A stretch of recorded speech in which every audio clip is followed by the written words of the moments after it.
wa na'udzu billahi min syururi anfusina wa min sayyiati a'malina may yahdihillahu fala mudilla lahu wa may yudlilhu fala hadiyalah. Asyhadu an la ilaha illallah wa asyhadu anna Muhammadan abduhu wa rasuluh. Allahumma shalli ala Muhammad wa ala ali Muhammad. Subhanaka la ilma lana illa ma 'allamtana innaka antal alimul hakim. Rabbi shrah li sadri wa yassir li amri wa hlul 'uqdatam min lisani yafqahu qawli. Amma ba'd. Kita sangat bersyukur kepada Allah atas seluruh nikmat yang kita terima malam hari ini. Sungguh kita harus betul-betul tahu diri nih, sebagai seorang hamba, bahwa kita hidup di atas kebaikan dari Allah Subhanahu wa taala, di atas nikmat-nikmat dari Allah Subhanahu wa taala, karena rahmat dari Allah Subhanahu wa taala. Mudah-mudahan kita termasuk orang-orang yang dimudahkan oleh Allah untuk bisa menjaga diri ini, untuk menjadi orang-orang yang memenuhi persyaratan dan kepatutan untuk pada akhirnya masuk surganya Allah di yaumil akhir kelak, insya Allah. Sungguh adalah sebuah kenikmatan yang besar ketika kita masih diberi kesempatan untuk bisa duduk seperti ini di saat mungkin banyak kesibukan yang lain. Pak Taufan juga malam hari ini izin karena ada kegiatan di RT-nya. Saya bilang ya penting kegiatan di RT diikuti. Lagi pula tadi pagi sudah 2 kali bareng saya. Sudah mulai sejak subuh, kemudian sebagaimana biasa di tanggal 1 itu, di Ahad pertama itu ke atas, ke Jihadur Rahman. Baik, kita insya Allah muhasabah terhadap apa yang kita pelajari, kemudian kita juga berharap mudah-mudahan kita menjadi orang-orang yang memang betul-betul pantas masuk surganya Allah Subhanahu wa taala. Saya ambilkan satu kisah yang kebetulan para dai ini diangkat ini. Dai-dai nasional juga mengangkat ini. Yaitu kisah seorang dai dari Maroko. Maroko itu jauh nih. Ada kori yang cukup terkenal namanya Kori Yosef dari Maroko, itu terkenal banget karena dia jadi imam di Amerika. Saya termasuk banyak mengikuti YouTube-nya karena suaranya memang luar biasa bagus. Ada seorang dai dari sana yang dulunya pernah sekolah di Madinah, sehingga dia punya teman banyak di Madinah, di Mekah. Adalah beliau orang yang cukup mengenali Rasulullah SAW dari kitab Syama'il Muhammadiyah. Jadi kitab yang kalau dibaca mesti kita bakal nangis sih, karena kita diperkenalkan oleh kitab itu tentang bagaimana Rasulullah, bagaimana rambutnya, bagaimana hidungnya, bagaimana giginya, bagaimana sifat-sifatnya, lengkap sekali. Namanya Syama'il Muhammadiyah, karya dari Imam At-Tirmidzi. Ketahuilah bahwa ada satu hadis bahwa setan itu nggak bisa, iblis itu nggak bisa meniru raganya Rasul, itu nggak bisa memiripkan wajahnya dengan Rasul, itu nggak bisa, nggak akan pernah bisa. Makanya kalau orang mimpi bertemu Nabi, ya itu pasti Rasulullah SAW. Kalau orang yang mimpi itu orang yang berpengetahuan, paham ya? Kalau orang yang mimpi orang yang berpengetahuan, yang memang sudah membaca kitab-kitab tentang sifat-sifat Nabi Muhammad SAW, yang tahu rambutnya bagaimana, yang tahu giginya bagaimana. Ketika berjumpa Rasulullah dalam mimpi, yaitu Rasulullah SAW. Ada orang mimpi ketemu Rasulullah, rambutnya bagaimana? Rambutnya panjang. Rasulullah rambutnya nggak panjang segini. Itu berarti kan keliru. Rasul itu rambutnya putih banget nih. Gimana Rasulullah itu sampai meninggal cuma ada 5 helai uban? Jadi kan ngapus itu. Ya enggak, kalau itu setan itu.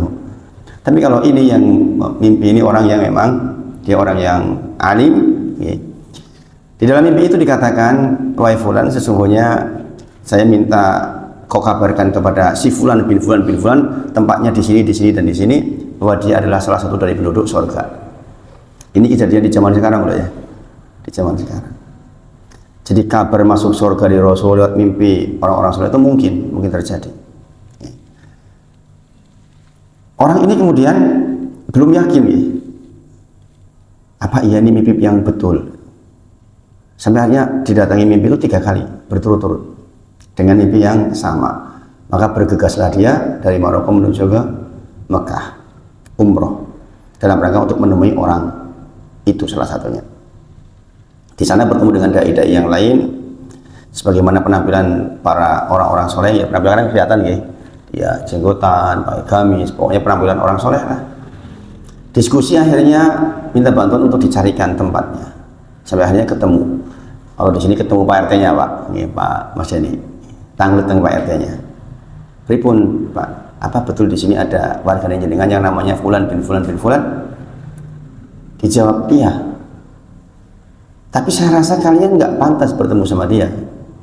Saya melihat kalian penampilannya orang-orang yang soleh. Bagaimana mungkin kalian akan menemui dia? Kalau ditanyakan ke warga sini, dialah orang yang paling buruk di sini. Bayangin, kalau engkau tanya kepada masyarakat sini, siapa dia? Dialah warga di sini yang paling buruk, yang tidak pernah kelihatan sholat, tidak pernah kelihatan ke masjid. Bayangin, ini clue-nya saja sudah kelihatan banget nih. Nah kemudian, oh iya Pak, tapi saya ingin bertemu dengan, kami ingin bertemu dengan beliau. Baiklah, ditunjukkan rumahnya. Ketika diketuk pintu rumahnya, kemudian ketemulah orangnya. Memang penampilannya nggak meyakinkan, sehingga orang itu sampai mengatakan, kalian siapa? Ada keperluan apa? Kalian terlihat orang-orang yang soleh, datang ke rumah saya dalam rangka apa? Nah kemudian, apakah kau benar Fulan bin Fulan bin Fulan? Iya, itu saya. Sesungguhnya kami datang ke sini hanya ingin menyampaikan hajat tentang kabar gembira untukmu, bahwa Rasulullah menyampaikan engkau adalah satu di antara penduduk surganya Allah Subhanahu wa taala. Maka dia mengatakan, saya dia nggak percaya kan? Bagaimana mungkin saya? Engkau melihat begini saya apakah benar itu? Iya, yang dimimpi dikatakan seperti itu. Maka kemudian orang ini bertanya, apa amalan? Sehingga sampai Rasul mengabarkan, engkau menjadi penduduk surga. Nah ini amalannya bikin kita terenyuh. Subhanallah. Saya nggak punya amalan apa-apa, saya nggak punya amalan yang istimewa. Lantas apa yang harus saya ceritakan kepada kalian? Coba diingat-ingatlah. Mana coba di antara amal yang menurut kamu tuh pantas kamu berbuat baik? Salah berpikir, kemudian mengatakan kalau mungkin ada kebaikan, mungkin ini. Dia juga nggak tahu kan, mungkin ini. Sesungguhnya tetangga saya meninggal dunia. Orang ini meninggalkan seorang istri beserta 3 anaknya, tidak punya pekerjaan. Dia janda dengan 3 anak. Setelah suaminya meninggal, maka dia nggak punya penghasilan apa-apa. Maka sejak saat itu saya membagi separuh dari gaji saya untuk dia, bukan untuk dinikahi loh ya. Saya membagi separuh dari gaji saya sejak suaminya meninggal sampai hari ini, dan yang tahu hanya saya dengan dia saja. Bayangin, dikarenakan ibadah sosial loh itu, ibadah menolong orang lain. Sebagaimana Allah sampaikan, di antara yang amal yang paling dicintai oleh Allah adalah meletakkan kebahagiaan di hati seorang mukmin. Nggak gampang nih menyerahkan separuh dari gajinya untuk orang lain. Maka kemudian orang-orang soleh ini mengatakan, segera mandi dan bertobatlah kepada Allah Subhanahu wa taala, karena sesungguhnya kabar ini kabar yang benar. Kita ke Masjidil Haram. Saya nggak mau, saya nggak pantas ke Masjidil Haram. Orang Mekah loh ya, jadi nggak semua orang Mekah juga ke Masjidil Haram. Bahkan sebagian mereka mengatakan, saya nanti ke Masjidil Haram kalau sudah merasa pantas. Anak mudanya begitu banyak. Makanya anak muda di Mekah pun masih banyak yang belum umroh karena merasa tidak pantas, dan dia termasuk orang itu. Saya tidak pantas masuk ke sana, saya orang yang begini. Tapi kemudian dirayu sama orang-orang ini, pokoknya mandi, kita berangkat sekarang. Dan berangkat pada waktu sholat maghrib. Maka orang ini pun sholat di samping orang yang mimpi itu. Ketika sholat maghrib itu, ketika sujud di rakaat pertama, kemudian yang lain naik, dia tetap sujud.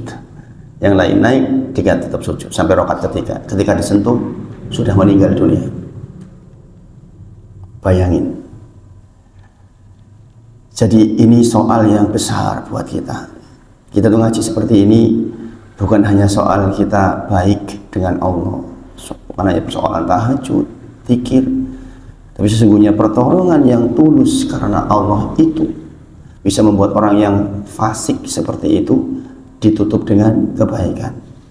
Dan ini benar, Rasulullah menyampaikan innamal a'malu bil khawatim. Amal itu bergantung kepada akhirnya, bukan awalnya. Dan kita juga sudah belajar hadis arba'in nomor 4 bahwa Rasulullah juga menyampaikan tentang tentang kisah orang yang penutupnya baik maka surga, yang penutupnya jelek maka neraka. Bahkan ada orang dikatakan inna ahadakum la ya'malu bi amali ahli jannah hatta bainahu wa bainaha ila tiro, sehingga jarak antara dirinya dengan surga tinggal sejengkal. Kemudian fayasbiqu alaihil kitab, dia pun terdahului oleh kitab bahwa dia penduduk neraka jahanam. Fayamalu bi amali ahlin nar, maka kemudian dia tutup kehidupannya dengan perbuatan ahli neraka. Monggo Pak. Fayadkhuluha, dan dia masuk neraka jahanam. Subhanallah. Kelihatan paling mudah sekarang ya. Bajunya kelihatan paling mudah tuh Pak Parti. Masya Allah. Nggak ikut kumpulan RT Pak? Nggak ikut kumpulan RT? Kayaknya saya butuh di sini gitu. Pak Taman izin kumpulan RT. Iya, Ibu Pak Kasar tadi. Kemudian juga jenengan mendengar bahwa inna ahadakum la ya'malu bi amalin ahlin nar. Orang tadi ini dia beramal dengan amalan ahli neraka. Hatta bainahu wa bainaha ila tiro, sehingga jarak antara dirinya dengan neraka itu tinggal sejengkal saja. Fayasbiqu alaihil kitab, tapi dia terdahului dalam kitab bahwa dia adalah penduduk surganya Allah Subhanahu wa taala. Fayamalu bi amali ahlin jannah fayadkhuluha, maka Allah tutupkan buat dia dengan amalan ahli surga, fayadkhuluha, dan dia masuk surga. Kasus ini kasus di tahun-tahun ini loh ya. Bayangin, ada orang begitu. Kisah ini juga dikisahkan oleh Ustadz Khalid Basalamah. Kalau jangan lihat di internet, dia mengisahkan kisah ini. Bayangin. Jadi target kita ngaji ini, di samping kita fakih di dalam ilmu agama, juga fakih di dalam ilmu sosial. Jadi persoalan menolong orang itu persoalan besar dalam agama ini. Jadi kisahnya tadi apa? Menolong janda, punya anak 3, jandanya nggak bekerja, maka dia memberikan separuh gajinya sampai detik terakhir ketika mau meninggal masih seperti itu. Saya itu ada orang yang sudah berkeluarga yang tidak putus ini, untuk Aziza, untuk Amar, sampai hari ini masih transfer terus. Sudah berarti udah berjalan 7 tahun. Ada orang begitu. 3 bulan terakhir ini berhenti karena terkena musibah, alat kerjanya kena banjir. Beliau itu punya refrigerator untuk es, itu punya produksi es. Jadi 3 bulan terakhir ini mungkin kondisinya tidak baik-baik saja. Juga karena terakhir beliin motor itu hampir 5 juta. Motor yang saya pakai sekarang itu yang beliin kan dia, Om Taufik namanya. Saya nggak bisa bayangin ya, orang kayak gitu betapa pantasnya masuk surga. Kalau orang ini tadi separuh gajinya, dia udah lama. Orang seperti Pak Taufan misalnya, yang rela meluangkan waktunya.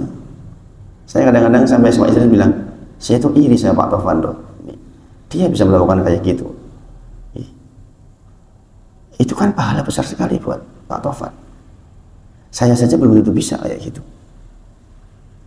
Nah ini, jadi kalau dengan mungkin bertanya ke saya, apa sih yang diceritakan di dalam mobil dengan Pak Taufan? Itu seputar begini nih. Beliau itu orang yang sebenarnya seandainya ada saja, itu sangat suka menolong orang lain. Jadi pikirannya tuh, pikiran bagaimana orang mendapatkan kebaikan itu. Ya, makanya karyawannya masih bertahan walaupun gajinya telat kan. Itu saking didahulukan. Pak Tovan sendiri kan kadang-kadang nggak ngambil. Pak Tovan itu gajinya Pak Tovan, ya dia kan juga sebagai direktur di situ kan punya gaji. Itu gaji yang diambil itu gaji bulan Februari. Itu aja belum lengkap. Sekarang bulan apa? Oktober. Pak Tovan itu ngambil jatah gajinya bulan Februari. Jadi yang Maret, April, Mei, Juni, Juli, Agustus, September itu belum diterima. Saking mendahulukan kepentingan karyawannya. Yang orang-orang seperti itu kan jarang zaman sekarang. Jarang. Makanya diberi ketulusan hati seperti itu adalah bukan hal yang mudah. Sementara begitu banyak orang yang nyaman dengan ibadahnya, tapi tidak berpikir tentang bagaimana umat berjalan.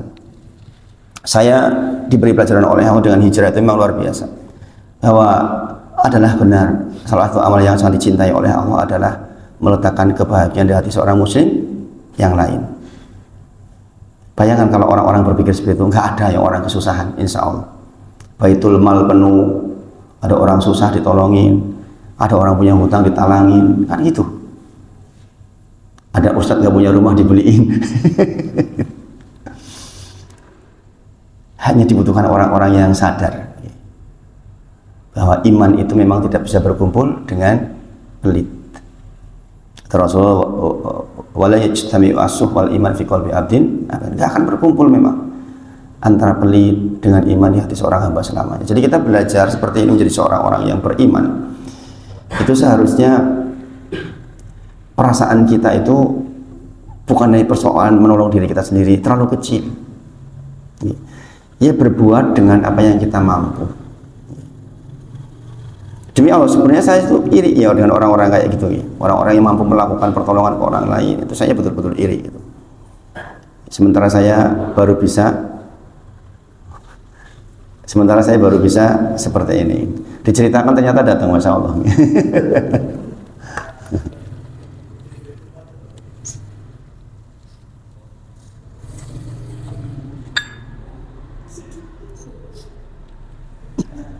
Enggak Pak, salam. Baru diceritakan Pak, datang Pak. Kayaknya kerasa deh. Ya, semoga kita semua termasuk orang-orang yang mendapatkan hikmah nih, dari kejadian itu. Jadi Pak Parti tadi kita tuh menceritakan tentang orang yang dikabarkan masuk surganya Allah Subhanahu Wa Taala di zaman ini Pak Parti, yang dikabarkan lewat dai dari Maroko yang diberi mimpi. Assalamualaikum warahmatullahi wabarakatuh. Monggo Pak. Jadi Masya Allah nih, jadi ini menjadi dalil lagi sekali, menjadi dalil bahwa bagi orang alim yang insya Allah alim itu ukurannya kalau di zaman sekarang alim tentang Rasulullah ya, itu adalah orang yang sudah kelar betul kitab Sama'il Muhammadiyah, karena itulah kitab yang paling direkomendasikan oleh seluruh ulama untuk mengenali Rasulullah SAW. Karena di sana disebutkan bentuk rambutnya bagaimana, panjang rambutnya bagaimana, jumlah ubannya berapa, itu diterangkan seluruhnya. Nih. Makanya kalau ada orang tadi apa, mimpi gimana Rasulullah rambutnya putih, itu tuh setan itu. Rasulullah itu rambutnya hitam sampai meninggal. Jadi mimpinya orang alim itu insya Allah benar adanya, karena sesungguhnya setan tidak bisa meniru bentuknya Rasulullah SAW. Atau pan udah putih atau apa itu. Jadi penting menyempatkan waktu untuk membaca kitab Sama'il Muhammadiyah. Saya sudah lama pegang kitabnya dan belum pernah selesai. Kenapa? Baru belajar seperempatnya udah nggak kuat rasanya, malu. Ketika memahami sifat-sifatnya Rasulullah itu rasanya malu, berat gitu rasanya. Ya Allah, pantas dikatakan uswatun hasanatun. Karena memang Rasulullah luar biasa. Sekaligus bahwa ini bisa menjadi dalil nih bahwa mimpinya orang alim, bukan abid loh ya. Mimpinya orang alim loh ya, bukan abid. Ya, kalau abid itu ahli ibadah saja, belum tentu alim. Mimpinya bisa kesasar tuh. Tapi kalau orang alim, insya Allah mimpinya benar, karena dia tahu ciri-cirinya, sehingga kabar itu adalah kabar yang benar. Maka ini diceritakan oleh para dai-dai nasional dan internasional. Jadi jangan bisa lihat tuh. Ustaz Khalid Basalamah bahas tentang itu. Ini kisah tentang yang tadi bagi Pak Taufan ceritakan di masjid sebelumnya. Nah, Bapak-bapak semuanya, malam hari ini insya Allah kita mengambil secuplik dari bagian kitab Tamasyak Negeri Akhirat pada subjudul tentang proses pulang kita. Proses pulang kita. Saya ingin dengan tarik lagi ke depan tentang sejarah Nabi Adam alaihissalam. Pak Tovan sudah dapat tadi pagi insya Allah nih. Tapi biasanya kata Pak Tovan, meskipun saya dengar 5 kali, tetap terasa ada sesuatu yang baru. Jadi kita itu di dunia ini adalah seorang musafir. Jadi harus ingat ya, kita tuh sedang melakukan perjalanan menuju pulang kepada tempat atau kampung kita yang sesungguhnya, sebagaimana judul kitab kita, yaitu negeri akhirat. Kenapa? Karena mbah kita asalnya di sana. Saya lagi, mbah kita asalnya di sana. Jadi lihat di dalam Quran surah Al-Baqarah ayat ke-30. Wa id qala rabbuka lil malaikati inni ja'ilun fil ardi khalifah. Qalu ataj'alu fiha ma yufsidu fiha wa yasfiku dima. Dan seterusnya. Di situ dikabarkan tentang ingatlah ketika Tuhanmu memberikan kabar kepada malaikat, aku hendak menjadikan khalifah di bumi, ya enggak? Khalifah di mana? Wa id qala rabbuka lil malaikati inni ja'ilun fil ardi khalifah. Qalu ataj'alu fiha ma yufsidu fiha fa yasfiku dima. Kata malaikat, engkau akan menciptakan makhluk yang menjadi khalifah di bumi, sementara makhluk yang menjadi khalifah di bumi sebelumnya hanya menumpahkan darah saja. Jin maksudnya, saling bertengkar, membuat kerusakan. Maka Allah menyebutkan, qala inni a'lamu ma la ta'lamun. Sesungguhnya aku tuh mengerti yang kamu nggak ngerti. Ya kan? Ini yang kemudian ayat berikutnya, ini ayat yang kemudian sering saya pakai untuk membuka majelis. Berangkat dari ayat ini. Jadi wa 'allama Adamal asma'a kullaha dan seterusnya. Allah ajarkan tentang nama-nama kepada Adam alaihissalam. Maka kemudian ketika malaikat suruh menyebut sebagaimana yang disebut oleh Adam, malaikat nggak tahu. Dahsyatnya ternyata. Makanya akhirnya malaikat mengatakan, qalu subhanaka la ilma lana illa ma 'allamtana innaka antal alimul hakim. Ini kan kalimat yang selalu saya sebut ketika memulai ceramah. Maka malaikat berkata, qalu subhanaka la ilma lana. Maha suci engkau ya Allah. La ilma lana, enggak ada ilmu yang saya miliki illa ma 'allamtana, kecuali apa yang telah kau ilhamkan kepadaku. Jadi kita itu bisa mengerti, paham karena memang Allah pahamkan. Itu loh. Makanya betapa pentingnya kita mendekat kepada Allah Subhanahu wa taala biar kita tuh dipahamkan oleh Allah. Betapa mudahnya Allah tuh balik hati seseorang kalau kita nggak dekat dengannya.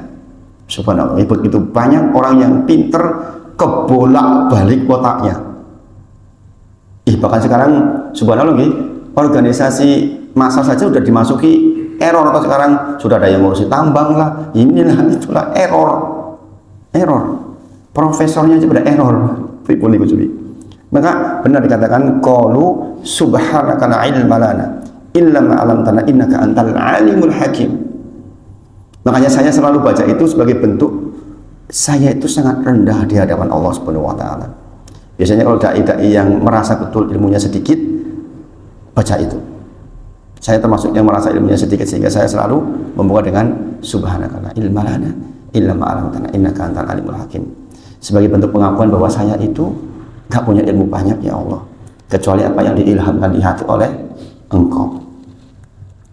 Mudah-mudahan justru dengan itu Allah bimbing hati kalimat yang keluar, mudah-mudahan Allah bimbing sehingga kalimat-kalimat yang memang terukur dan bermanfaat. Jadi dari ayat 30 ini kita tahu Allah itu hendak menciptakan khalifah di bumi. Pertanyaannya sekarang, Allah ciptakan Adam di bumi apa di langit? Di langit, bukan di bumi, ya kan? Oh, di sorga kok, berarti di langit, bukan di bumi. Lah piye to? Jarene menciptakan khalifah di bumi, kok diciptakannya di langit? Nah ini sejarah ini coba jangan perhatikan. Tadi ada satu pelajaran yang diambil Pak Tovan tadi pagi, tapi insya Allah ada pelajaran lagi Pak Tovan malam hari ini. Karena kalau malam lebih konsentrasi Pak. Ketika Adam diciptakan, Kemudian Allah ciptakan juga pasangannya. Karena guyonannya itu nang surga ini orang-orang pasangannya terus arep ngopo. Gitu. Makanya di surga pun ada aturan, jangan pikir nggak ada aturan. Jenengan itu nggak bisa godain istri tetangga itu nggak bisa di surga, nggak bisa. Surga loh ya, yang semuanya sebenarnya nikmat saja ada aturan. Jenengan nggak bisa. Pak Tuan punya istri godain istrinya Pak Parti nggak bisa. Jadi surga pun ada aturan. Dengan siapa kita boleh bermain? Dengan bidadari yang lain yang Allah sediakan. Boleh. Tapi ketahuilah, secantik-cantik bidadari istri panjenengan. Nggak mungkin bidadari surga mengalahkan kecantikan istri jenengan yang sah di dunia. Jadi pemimpinnya para bidadari ya istrinya dengan piyambak. Jadi istri nggak perlu cemburu sebenarnya. Mungkin pertanyaannya, kalau laki-laki dapat bidadari, perempuan dapat bidadara nggak? Itu nanti pembahasan tersendiri. Ini bab akidah. Jadi Allah ciptakan Adam dan Hawa di mana? Di langit, di surga. Penduduk surga diantaranya adalah malaikat dan juga iblis ada di situ di langit, ya kan? Juga ada iblis di sana. Kenapa? Kita tahu sejarahnya, sudah kita pernah bahas. Iblis itu salah satu di antara golongan jin yang paling soleh, paling pinter.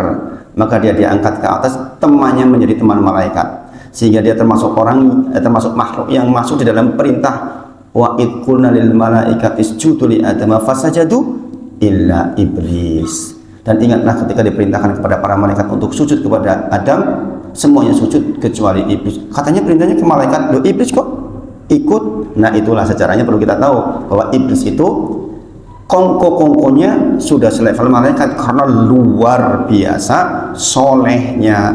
Ini penting ini. Orang yang soleh luar biasa atau makhluk yang menyembah Allah dalam waktu yang sangat panjang saja dengan satu kekeliruan sombong hancur lebur. Hancur lebur. Pelajaran pertama kita ambil. Jangan pernah merasa tinggi, jangan pernah merasa sombong, jangan pernah merasa klaim bahwa itu hasil saya, itu karena pinternya saya. Ini bisa terjadi dengan siapa saja loh ya. Mas Wawan betulin CCTV, gak ada yang bisa, ternyata Mas Wawan bisa. Ya. Nah ini bahaya Mas Wawan, gak boleh Mas Wawan. Kebetulan dengan bisa, kebetulan bisa. Jadi jangan berpikir bahwa kesombongan itu hanya bisa ada kepada orang yang berkelebihan saja. Bisa terjadi kepada siapa saja dalam banyak kasus. Dan ketahuilah, iblis itu dibekali itu, yaitu ketika disuruh sujud, dia punya alasan yang sangat kuat untuk mengatakan saya nggak mau sujud. Ini sujudnya bukan sujud penyembahan ya, sujud penghormatan. Dan ini adalah perintah Allah. Maka Allah tanyakan kepada iblis, apa yang menghalangi kamu untuk sujud kepada Adam sementara aku sudah perintahkan? Dia mengatakan khalaqtani min nar wa khalaqtahu min tin. Kau ciptakan aku dari api, kau ciptakan dia dari tanah. Api lebih bagus dari tanah menurut dia. Kesombongan. Ini sudah pernah kita bahas ya, bahwa ternyata bukan. Ternyata bumi itu lebih mulia dari api. Api itu merusak di mana-mana. Bumi diam, tumbuh buah-buahan lezat. Menang orang kakek ngomong, ya kan? Diam. Tapi dahsyat. Api ribut, panas, merusak. Itu jadi salah klaimnya iblis ketika mengatakan saya lebih bagus dari dia, sehingga menjadi alasan tidak mau. Di samping itu dia merasa saya sudah lama menyembah engkau ya Allah, dia tuh makhluk baru diciptakan, masa iya senior suruh sujud sama junior? Nah ini hati-hati nih, saya tua bocah nom kon manuk bocah nom alah. Nah ini mewarisi sifat iblis. Iblis itu merasa sangat senior, puluhan ribu tahun. Mana itu ya?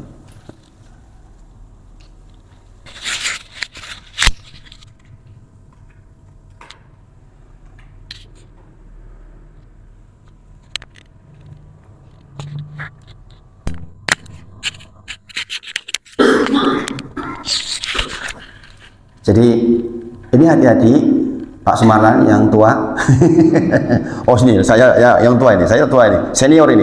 Macam-macam kalau aku ini bahaya Pak ini. Enggak boleh. Ya. Enggak boleh itu Pak Supri. Oh aku tua, pengalamanku oke. Ya. Ini bahaya. Itu kasusnya iblis begitu itu. Dia merasa bahwa Ini digawe, baru asal dibikin. Kok saya suruh sujud menghormati dia? Yang bener aja kira-kira gitu. Maka kemudian Allah berfirman kepada Adam dan Hawa di dalam Quran surah Toha ayat 117. Quran surah Toha ayat 117. Pak Pardi, jenengan menghadap ayatnya Pak Pardi. Ini nanti urut-urutan jenengan baca Pak Pardi.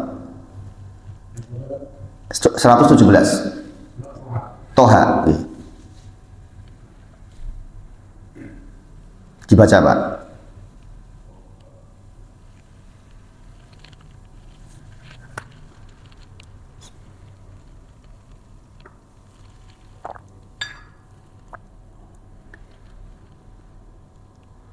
Biasanya kalau Pardi ini kan dihafal nanti untuk imam itu.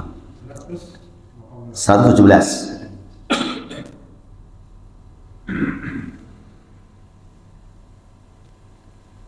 أعوذ بالله من الشيطان الرجيم بسم الله الرحمن الرحيم فقلنا يا آدم إن هذا عدو لك ولزوجك فلا يخرجنكما من الجنة فتشقى. Berhenti dulu. Jangan perhatikan. Fakulna. Ini Allah berfirman kepada Adam. Fakulna ya Adam. Jadi ketika di surga, Allah mengatakan fakulna ya Adam inna hada aduun laka. Ini loh iblis musuhmu wali zaujik dan musuh untuk istrimu. Fala yukhrijannakuma minal jannati fatasqa. Jangan sekali-kali dia iblis mengeluarkan kamu dari surga ya. Fatasqa. Kalau kau keluar dari surga, maka engkau akan sengsara, akan celaka, akan susah. Jadi ini sekaligus dalil, Bapak-bapak semuanya perhatikan supaya jenengan nggak bersedih hati, bahwa dunia itu isinya memang sengsara.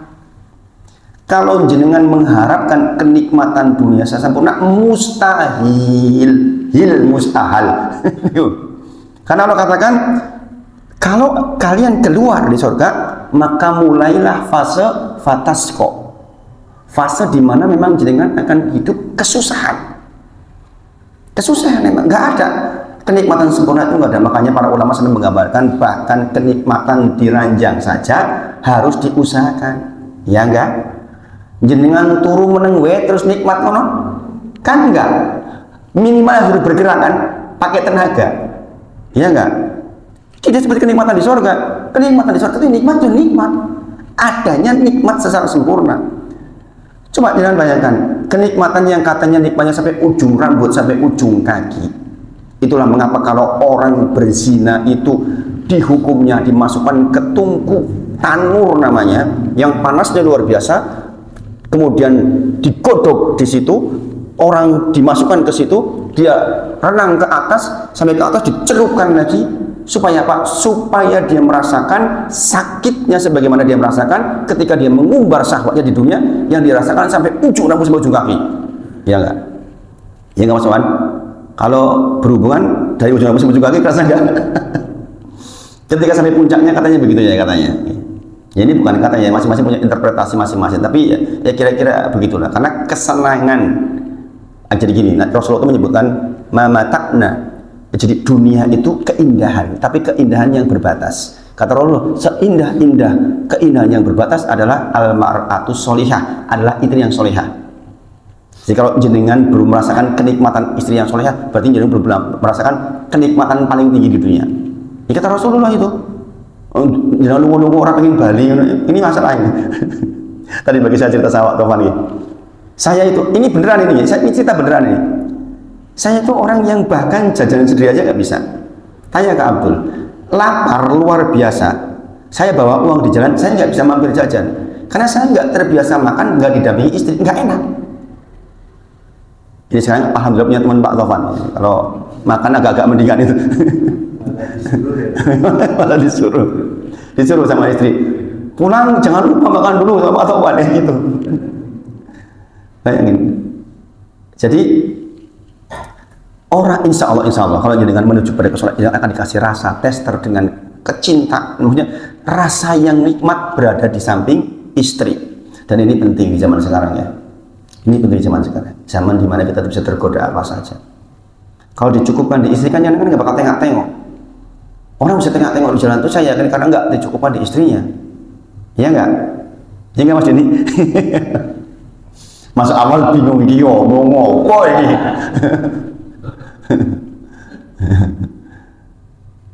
Yang sudah sepuh-sepuh mungkin ya juga sambil mikir gitu. Dek ben ya Pak Sumarlan, dek ben. Apa bisa lali Pak? Pak Udin wis lali Pak Udin. Pak Pri wis lali kita ya. Ya kenikmatan yang lain tentu saja ada. Dikatakan fakulna ya Adam inna hada adullaka wa li zaujika. Ketahuilah ini loh, jelas loh ya. Ada musuh di sini. Namanya iblis nih. Jangan sampai dia mengeluarkan kamu dari surga. Fatasko. Resiko kalau kamu dari surga maka kau akan sengsara. Maka sekali Pak Udin, kalau jangan merasakan rasa tidak nyaman di dunia, memang begitu Pak Udin. Cuma soalnya beda-beda. Saya ditanya, Ustadz Wahid masih punya utang? Iya. Hutang yang satu golondong saja, satu tempat 100 juta loh, saya masih ada. Ke kakak sepupu lagi 100 juta. Banyak ya? Banyak. Kalau di total-total ya hutang masih 200 lebih sepertinya. Walaupun piutang saya masih banyak, tapi piutang saya udah nggak harapkan. Jadi hanya keajaiban dari Allah yang bisa menyelesaikan. Nggak mudah. Nggak mudah. Mengganggu kan mengganggu sekali.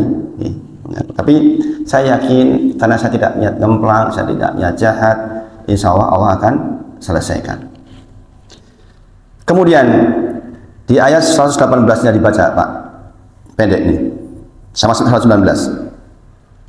Innaka alla tajua fiha wa la ta'ra wa annaka la tarma'u fiha wa la tadha. Masya Allah. Ya perhatikan guys sebenarnya. Sekiranya Adam bertahan di sorga, innalaka ala tajua fiha wala ta'ra. Sesungguhnya ada jaminan. Jangan perhatikan ini. Kata Allah, sesungguhnya kalau engkau bertahan di surga, ada jaminan untukmu bahwa di sana engkau tidak akan kelaparan dan tidak akan telanjang. Kebutuhan dasar manusia, ya enggak? Di dunia kalau dengan sudah punya makanan, tidak telanjang. Plus di ayat 19-nya, sesungguhnya di sana pun engkau tidak akan merasa dahaga dan tidak akan ditimpa terik matahari, berarti duit tempat tinggal. Kan itu tuh yang dibutuhkan manusia, ya enggak sih? Itu dinamakan kebutuhan primer. Yang Imam Syafi'i menyebutkan barang siapa yang dalam satu hari dia punya makanan untuk sampai sore, syaratnya tidak punya utang, wis koyo rojo. Sayangnya zaman sekarang kita kebanyakan punya utang. Ini masalahnya. Padahal di sorga kata Allah, kalau saja kamu bertahan di sorga, engkau tidak lapar, engkau tidak dahaga, engkau punya baju, engkau tidak terkena terik matahari atau tidak terterik panas. Itu jaminan keadaan Adam dan Hawa sepanjang dia di sorga. Lain ceritanya ketika kemudian dia keluar, maka fatasko, mulai fase perjalanan yang sangat berat sebagaimana kita jalani sekarang. Jadi problematika manusia beda-beda. Problematikanya Mas Awal urung dia jodoh, itu Mas Awal. Problematikanya Mas Frans jodohnya lagi ngilang, ya kan? Problematikanya Pak Pri kebetulan sudah diambil. Ini cerita jodoh misalnya, ya kan? Masing-masing dengan problematika masing-masing. Dengan problematika masing-masing. Memang karena memang seperti itu keadaannya. Allah udah kabarkan itu sehingga kalau orang yang paham ini kan kita jadi tenang. Nggak ada orang kok tanpa problematika itu, nggak ada. Nggak ada, pasti ada problematikanya. Jadi di ayat 119 ini Allah kabarkan tentang kenikmatan di surga yang menjadi kenikmatan dasar, kebutuhan dasar manusia. Sehingga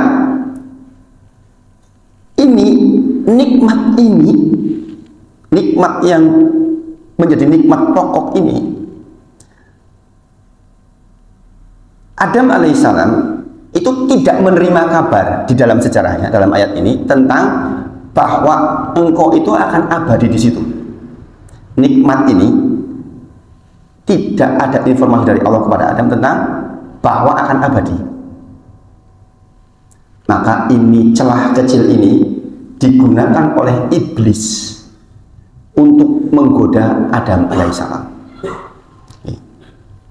Untuk menggoda Adam alaihissalam.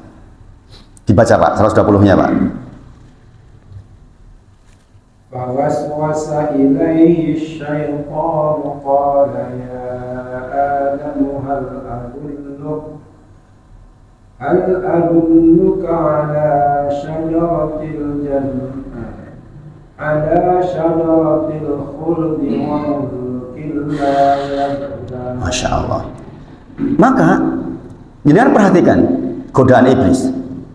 Fawaswasa ilaihi syaiton, maka setan itu bisik itu, waswas. Ya, kita pernah bahas tafsir Quran surah Anas.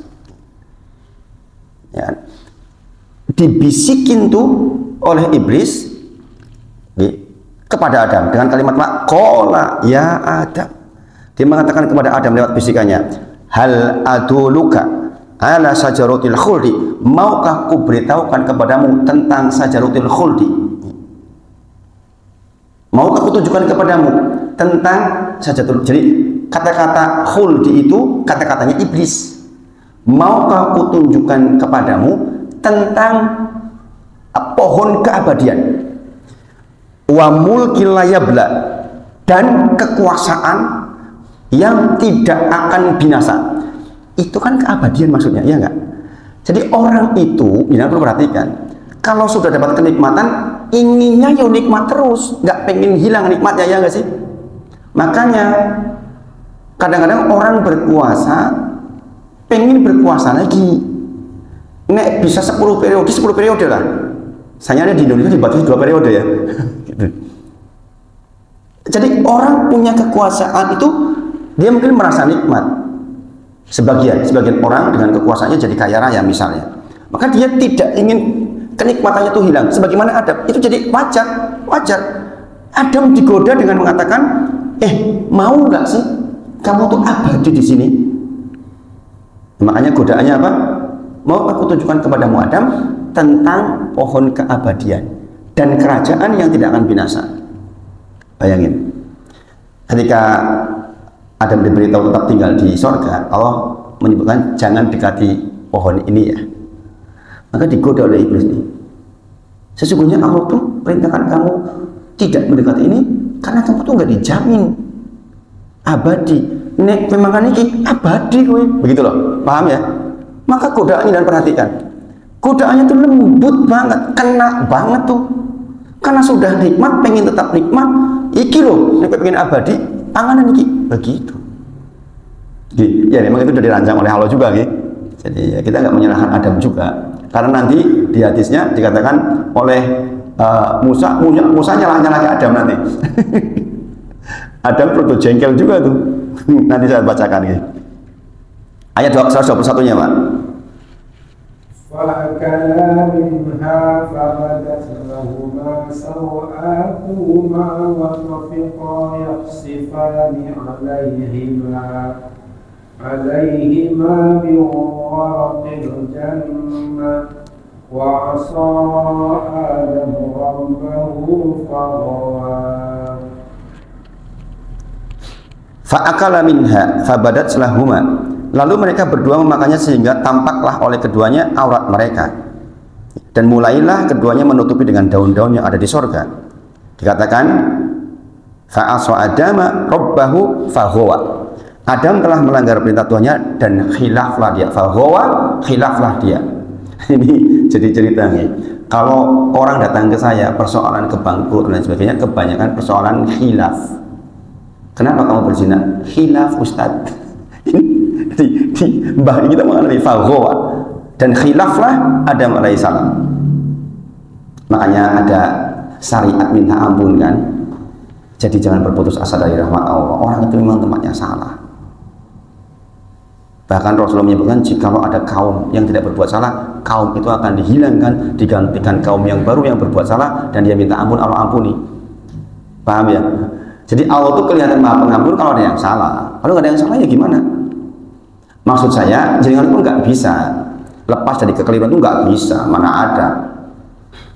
Sesoleh apapun orang pasti ada kelirunya, ada dosanya, pasti kan itu. Ya, karena kita nggak maksum. Maka sejarah mencatat bahwa Adam alaihissalam pun fahuwa mengalami khilaf, sehingga fa'akala, dia makan dengan godaan apa? Ben abadi maksudnya, ya kan? Tadi kan dikatakan iki loh, nek memang iki abadi, punya kerajaan yang tidak akan binasa. Maka tergodalah Adam alaihissalam. Maka hati-hati dengan para penguasa, jangan harus mendoakan, jangan di jelongkrong didoakan supaya hatinya lembut. Saya masih ingat ketika kemarin Pak Jokowi mau berakhir itu ada yang godain untuk 3 periode, ya kan? Pokoknya diakal-akali biasanya ben 3 periode. Kasihan Pak Jokowi ya sebenarnya. Yang berkepentingan orang-orang di bawahnya, pengen jadi menteri orang putus, misalnya. Sehingga bikin akal-akalannya, kasihan sebenarnya. Itu iblis itu menggoda supaya lebih panjang waktunya, ditunda lagi pemilunya dan sebagainya. Itu sebenarnya perilaku iblis kayak gitu tuh. Kalau sudah 2 periode yang memang seharusnya jadi negarawan, sudah sampai pada posisi yang puncak kan, itu udah paling pol. Presiden itu harus nggak ada lagi setelah itu loh. Jadi begitu turun ya harusnya bagaimana menjadi negarawan, itu lebih bagus insya Allah. Akhirnya Adam pun melanggar dan Adam terjadi khilaf. Dibacakan ayat berikutnya Pak.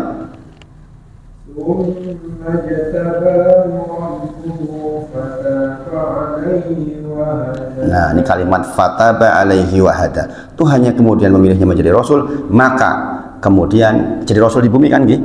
Kemudian dia menerima tobatnya, dia tobat dan menerima tobatnya. Tetapi konsekuensi atas kekeliruannya, maka dia harus keluar dari surga. Dalam Quran surah Qaf ayat ke-31. Dikatakan, mohon maaf, bukan di 31 ya. Nanti saya bacakan. Jadi konsekuensi atas kekhilafan, kekeliruan dari Adam, maka tetap saja harus keluar dari surga beserta penggodanya. Jadi iblis pun turun. Bahasanya turun ya. Makanya langit di atas, kita di bawah. Nah, dari sini kita tahu mulailah fase perjalanan para khalifah di bumi.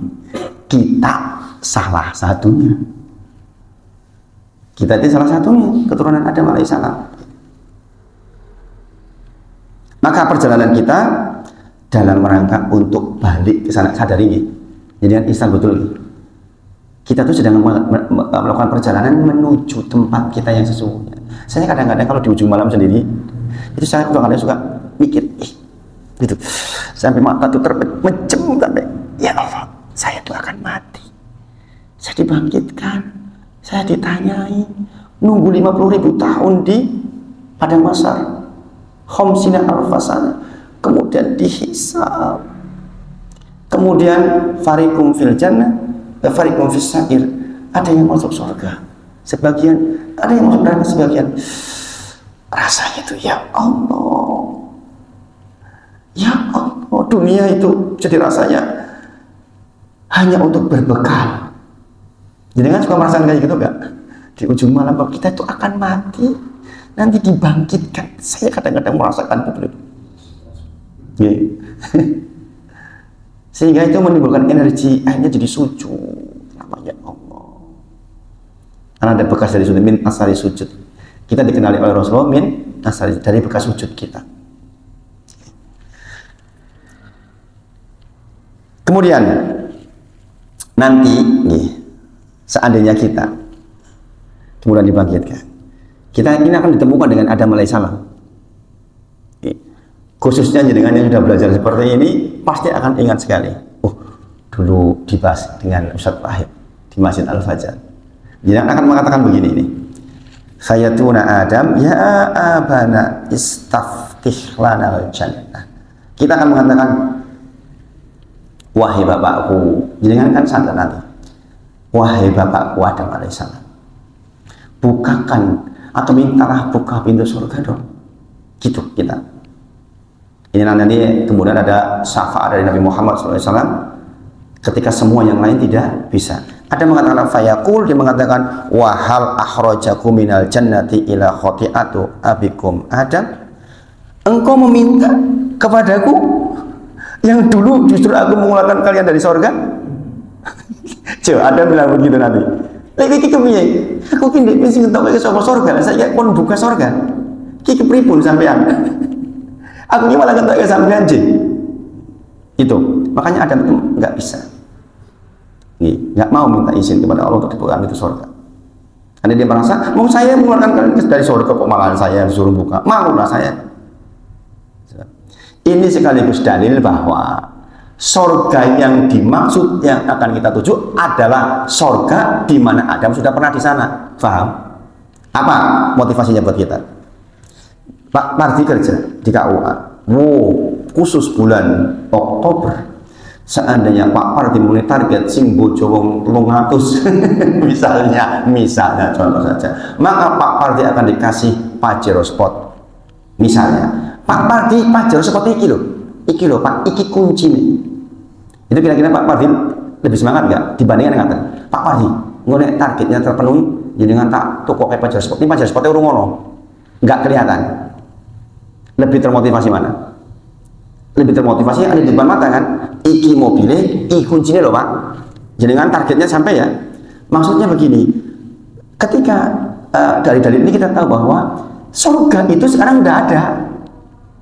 Surga itu sudah diciptakan oleh Allah. Kita tuh menuju ke sana, menuju ke makhluknya Allah yang sudah ada, yaitu surga. Ada, sudah ada. Inilah yang diyakini di dalam akidah Ahlus Sunnah wal Jamaah. Ada sebagian firqah yang tidak meyakini ini. Surga ini lain, belum dibikin sama Allah. Sementara Ahlus Sunnah wal Jamaah bersepakat bahwa surganya Adam alaihissalam itu. Makanya dikatakan, lah piye to? Wong aku sing ben siketoke saka kono kok aku kon mlebuke kowe. Berarti surga itu bukan? Paham nggak? Secara bahasa jenengan paham nih? Lah wong aku sing ngetoke kowe saka iki kok malah kon mlebuke yang iki. Berarti ikine wis ana ora? Sudah ada. Ini pentingnya kita baca tafsir dalam jumlah banyak sehingga kita paham yang beginian ini. Jadi kalau sudah baca kayak gini tok tanpa baca tafsir yang kuat nggak bisa. Ya, bisa. Inilah pentingnya kita butuh waktu belajar yang panjang. Dan saya berusaha untuk menyampaikan sesederhana mungkin. Dalil lain yang menunjukkan bahwa surga itu adalah surga yang dimaksud surganya Adam alaihissalam. Debat Musa dan Adam ini yang saya katakan ada cita rujuk. Ya Rob, tunjukkan kepada kami Adam yang telah mengeluarkan dirinya dan kami dari surga. Fa'arahullahu Adam. Jadi Musa itu mengatakan kepada Allah, ya Allah, tunjukkan tuh Adam yang telah mengeluarkan dirinya sendiri dan kami dari surga.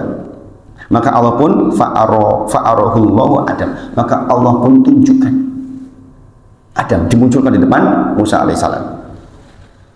Faqala Musa, berkata Musa, anta abuna Adam, kamu bapak saya Adam? Adam menjawab, na'am, ya, saya Adam, Abul Basar, bapaknya para manusia. Antaladi, apakah engkau adalah makhluk yang Allah tiupkan langsung kepada ciptaannya, yang Allah bikin dengan tangannya sendiri, dan rohnya langsung ditiupkan, dan Allah ajarkan nama-nama kepadamu? Maka Adam menjawab, ya, itu saya. Maka dia pun tanya Musa, apa yang menjadi alasanmu wahai Adam? Kenapa dulu kamu mengeluarkan dirimu dan kami dari surga? Maka Adam menurut tersinggung gitu, jengkel lah. Man anta? Kamu tuh siapa? Takon kerasokan belas nyalah ini ngopo to kowe ndek ben ngentok ke awakmu. Dan akhirnya keturunannya jadi harus susah seperti ini, kira-kira begitu kan. Makanya man anta, kamu siapa? Mari katakan ana Musa, saya Musa. Maka kemudian ada mengatakan anta Musa Nabi Bani Israel alladzi kalamakallahu min al-wara'il hijab. Apakah kamu Musa, nabinya Bani Israel yang Allah berkata-kata denganmu langsung tanpa perantara? Jadi satu-satunya nabi yang mendapatkan kalimullah, yaitu berkata-kata dengan Allah langsung, yang Musa alaihissalam. Maka dia menjawab, "Na'am, iya, itu saya." Gitu. Maka dijawab oleh Adam. Nah ini Rasulullah kemudian tersenyum nih. "Tidakkah engkau diturunkan kepadamu Taurat? Bukankah di dalam Taurat dikabarkan tentang bahwa saya akan tinggal di bumi?" Gitu. "Bukankah kamu tahu kalau memang rancang saya akan tinggal di bumi? Kenapa engkau mempertanyakan sesuatu yang Allah sudah rancang ditakdirkan kepadaku?" Oh, kok pecicilan mendok kayak kira-kira gitu lah. Nggak mau disalahin Adam. Kata Musa, "Iya, saya tahu." Maka terus kenapa kau celah aku tentang sesuatu yang sudah ditetapkan oleh Allah Subhanahu wa taala? Fahaja Adam Musa kata Rasulullah, Musa kalah debat. Gitu. Jadi Adam menang debat dalam kasus ini. Masya Allah. Nah, apa dalil dari cerita ini? Adalah ketika apa yang mendorong kamu mengeluarkan kami dari sorga dan dirimu dari sorga. Berarti sorganya sorga itu maksudnya. Ini untuk menunjuk kepada kita motivasi buat para manusia. Kita itu sedang menuju tempat yang sudah jelas adanya maksudnya. Bukan sesuatu yang belum dibuat oleh Allah. Paham gak? Paham gak? Maka kemudian dalam Quran surah Al-A'raf ayat 24 dikatakan, "Qala ihbitu ba'dukum li ba'din adu walakum fil ardi mustaqarru wa mata'un ilahin." Dia Allah berfirman, turunlah kamu sebagian kamu menjadi musuh bagi sebagian yang lain. Sebagian kamu akan mendapatkan tempat tinggal dan kesenangan di bumi sampai batas waktu yang ditentukan. Kita turun disertai dengan iblis yang menjadi musuh kita. Untuk Adam alaihissalam ada batas waktunya jelas. Sementara iblis nanti. Jadi iblis tidak mati. Adam meninggal, iblis tidak mati. Isa meninggal, iblis tidak mati. Rasulullah meninggal, iblis tidak mati sampai hari ini. Berarti kita punya musuh yang sangat profesional. Kita punya musuh yang sudah mengalami siapa saja bentuk manusia dengan berbagai macam rupa-rupanya sudah pernah digoda. Makanya dia hati-hati kita sama iblis itu. Subhanallah. Ini yang sering kadang-kadang saya itu takut terhadap keturunan saya sendiri, anak-anak. Takut digoda, tahu-tahu berubah pikiran. Itu enggak mudah. Di zaman sekarang jagain akidah anak kita itu enggak mudah. Demi Allah. Tadi saya ngobrol sama Aisyah waktu menjelang ke sini. Ayah masih ingat Lintang enggak? Dulu waktu SD dia itu kan sering live.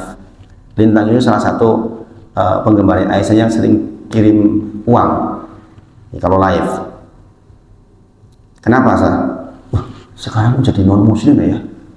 Padahal dulu kalau saya live saya jadi ingetin udah sholat belum. Sekarang jadi Kristen ya. Kenapa?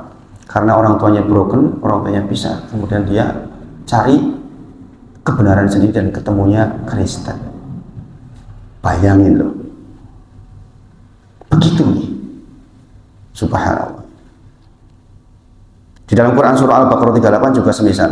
Qul nahbitu minha jami'a fa imma ya'tiyanakum minni hudan faman tabi'a huda fala khaufun 'alaihim wa lahum yahzanun. Turunlah kamu semua dari surga, lalu jika benar-benar datang petunjukku kepadamu, siapa saja yang mengikuti petunjukku tidak ada rasa takut yang menimpa mereka dan mereka pun tidak bersedih hati. Pak Udin, diperhatikan nih Pak Udin. Siapa saja yang mengikuti petunjukku tidak ada rasa takut yang menimpa dan mereka pun tidak bersedih hati. Jadi komitmen kita itu sepanjang kita mengikuti petunjuk yang benar, kita tidak perlu merasa bersedih hati. Karena wilayah kita adalah wilayah yang kita mampu, sebagaimana pembahasan kita kemarin di Miftahul, bahwa soalnya bukan dikabulkan atau tidak doa kita. Soalnya adalah apa yang mau kita lakukan, yaitu kita berdoa. Kita mampunya itu. Di batas itulah kita upayakan. Di luar batas itu ya bagaimana? Kita nggak bisa berupaya. Iya nggak? Allah itu Maha Adil, Allah itu rahmatnya luas.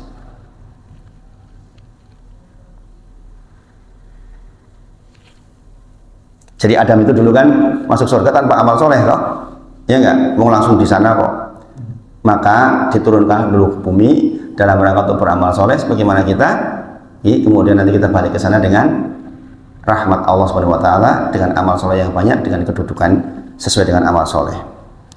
Jadi yang ingin saya sampaikan malam hari ini bahwa kita itu adalah musafir yang akan mengalami beberapa destinasi. Destinasi janin sudah kita lewati, kemudian kita di fase yang kedua itu alam dunia, alam yang paling pendek, salah satu alam yang paling pendek setelah janin, yang dibandingkan dengan fase-fase yang lain. Mbah kita mungkin sudah nunggu kita di alam kubur sudah ribuan tahun, Adam sudah puluhan ribu tahun. Kita pun akan masuk ke sana dengan waktu tunggu yang juga nggak jelas. Berapa puluh ribu tahun bisa jadi, kita nggak tahu, 1000 tahun, 2000 tahun, kita akan masuk ke fase itu. Fase yang pendek ini, akmaru ummati ma baina sitin ila sab'in wa aqalluhum yajudalik, yaitu antara 60 sampai 70 tahun saja, sedikit yang lebih dari angka itu adalah fase yang paling menentukan. Maka bukan leha-leha, memang bukan leha-leha kita di dunia itu bukan leha-leha, bukan untuk senang-senang, bukan waktunya. Seorang muslim itu tidak menempatkan dirinya di dunia untuk leha-leha, untuk senang-senang, memang bukan. Kata Rasulullah, ini summa tahta sajaru, summa roha watarokaha, seperti orang duduk di bawah pohon, summa roha, kemudian dia bangkit, watarokaha, dia tinggalkan tempat itu. Masih jalannya masih panjang banget, sebentar banget. Yang sebentar ini kita berbekal. Maka yang diinstal dalam dari kita adalah kita itu di sini untuk berbekal. Ada ayat terkait dengan ini, yaitu ayat tentang haji. Al-hajju ashhurum ma'lumat. Faman farada fihin al-hajj fala rafasa wala fusuqa wala jihada fil hajj. Maka dikatakan di situ wa tazawwadu fa inna khairaz zadi taqwa. Maka berbekalah. Ini kata kuncinya. Jadi kita itu disuruh berbekal karena ini perjalanan. Dalam kasus haji, orang itu disuruh haji ketika mampu kan? Maksudnya ojo haji kok ngerepoti wong liya, bukan. Berbekalah. Kita bekerja dapat sangunya tenanan baru berangkat haji, cetok, nggak gangguin orang lain. Dan kemudian Allah tutup wa tazawwadu fa inna, sesungguhnya khairuz zadi taqwa, sebagus-bagus bekal adalah ketakwaan. Maka perjalanan ini akan menjadi bagus jika dengan bertakwa kepada Allah Subhanahu wa taala, baik untuk keperluan dunia maupun akhirat panjenengan. Jadi yang sebentar ini adalah tempat berbekal. Dikatakan wa ma hadhil hayatud dunya illa lahu wa la. Sesungguhnya dunia itu hanya permainan dan sendaguro saja. Wa inna darul akhirah lahiyal hayawan law kanu ya'lamun. Yang menjadi kehidupan yang sesungguhnya adalah di akhirat. Andai kalian tahu, makanya pentingnya kita ngaji. Ya kan? Kalau nggak ngerti ya nggak ngerti. Kita taunya dunia ini pol-polan, bukan. Ini hanya sementara saja. Ingat dunia sebentar. Makanya dikatakan dunia itu dunianya pendek, sebentar saja, bukan kampung kita yang sesungguhnya. Maka Rasulullah diperintahkan, jangan perhatikan nih, Quran surah Toha ayat 131. Maju sedikit Pak, 131 Pak. Ini jangan kalau perlu dihafal nih untuk ayat 131 nih. Perhatikan betul nih.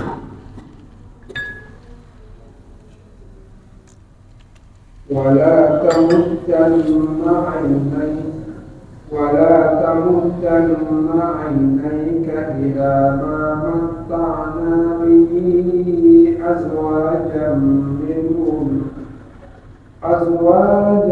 منهم زهرة الحياة الدنيا لنفتنهم فيه ورزق ربك خير وأبقى. Nah, perhatikan ini penutup kita malam hari ini. Wala tamuddanna ainaika ila mamatta'na. Kata Allah, janganlah sekali-kali engkau tujukan pandangan matamu, ini perintah Allah kepada Nabi Muhammad SAW, pada kenikmatan yang telah kami anugerahkan kepada beberapa golongan dari mereka. Mata'na dalam bahasa Arab itu merujuk kepada kenikmatan yang akan berakhir. Kalau jangan mau artikan, kenikmatan yang ada akhirnya, mata'na itu kenikmatan yang akan berakhir. Kita perlu ketahui, bukan kenikmatan yang abadi, bukan hum fiha khalidun. Maka kata Allah, jangan kau tujukan pandanganmu kepada kenikmatan yang kubagikan kepada sebagian orang. Nih, yang dikatakan di sini sebagai zahrat al hayatid dunya linaftinahum fih, yang dianugerahkan kepada mungkin kepada orang non muslim, mungkin Jangan lihat orang muslim kaya punya segala sesuatu, bisa jadi. Maka pandangan mata kita jangan ditujukan ke situ, karena itu tuh sesungguhnya kan berakhir. Sebagai bunga kehidupan, zahratul hayat dunya, bunga kehidupan yang sesungguhnya linaftinahum fi, sesungguhnya itu ujian. Jadi orang itu diberi harta, diberi kelebihan, kenikmatan dunia itu ujian, kata Allah, linaftinahum fi, untuk menguji mereka. Warizqu rabbika khairu wa aqwa, sesungguhnya rezeki dari Rabb kalian itu khairu wa aqwa, lebih baik dan lebih kekal, maksudnya surga. Maksudnya surga. Jadi kita hidup di dunia itu bukan untuk enak-enak kenikmatan dunia, bukan. Dikatakan warizqu rabbika khairu wa aqwa. Kalian harus sadar bahwa rezeki dari Allah itu lebih dahsyat, lebih kekal. Coba kalau jenengan sudah seperti ini, masih berani pelit enggak? Enggak berani kita. Seandainya dengan kasih harta walaupun sedikit dengan berbagi. Ya memang kita tuh begitu, di dunia itu untuk berbekal. Untuk berbekal, bukan untuk enak-enakan.